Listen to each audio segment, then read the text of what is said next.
number खुली वयो इस मिली वयो रास्तो हली वयो इस मिली वयो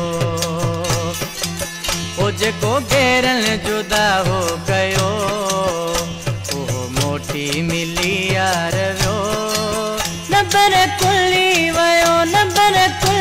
वयो इस मिली वयो रास्तो हली वयो इस मिली वयो ओ जेको गैरन जुदा हो गयो ओ उहो मोटी मिली यार वियो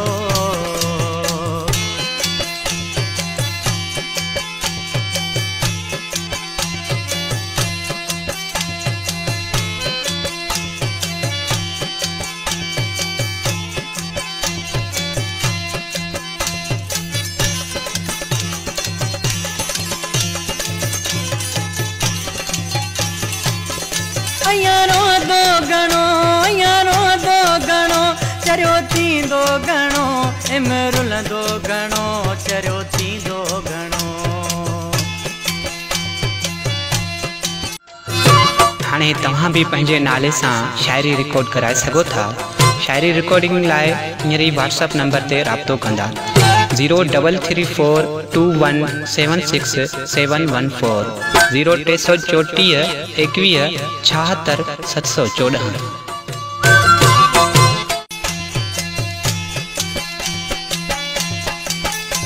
यारो दो घणो चरियो थींदो घणो इमरुल दो घणो चरियो थींदो घणो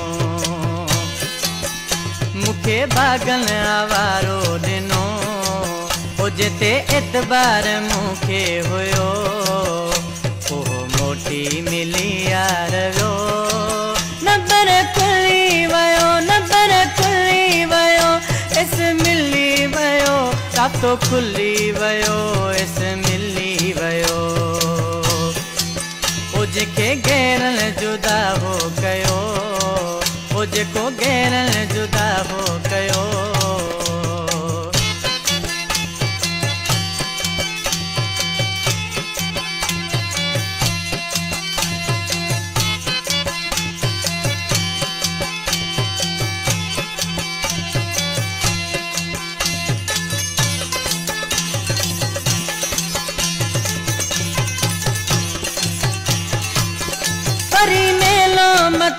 वरी मेलो मतो रब राज़ी थियो सड़ी जग वयो रब राज़ी थियो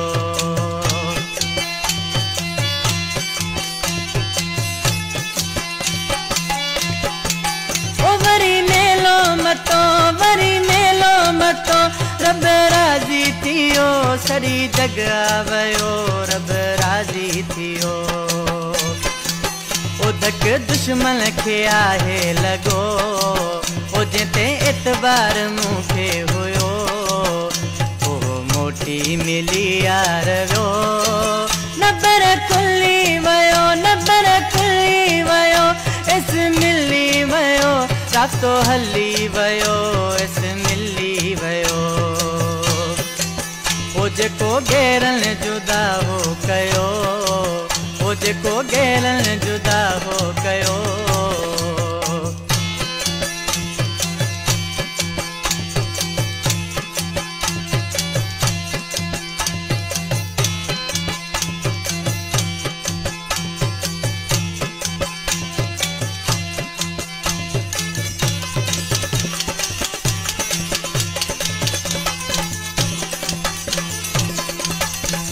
ये गानो मुझो प्यारो प्री भाई गुलशेर समेजो खिपरे वेटल है नारायण मिश्रा में छातो चे आशिक जानी ओ गीत गुलशेर जो बुद्धिए सुनो चार कामयाब छो समेजे आ जयो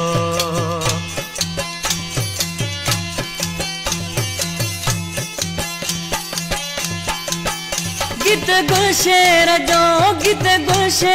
जो बुद्धिए सुनो चार कामयाब छो समेजे आ जयो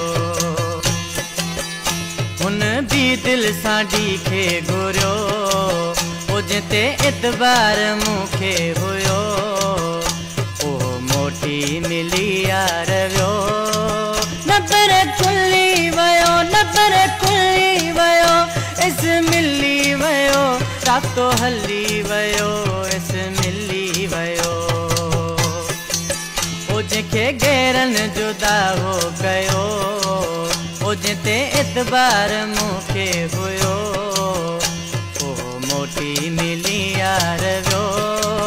नबर खुली वयो नबर खुली वयो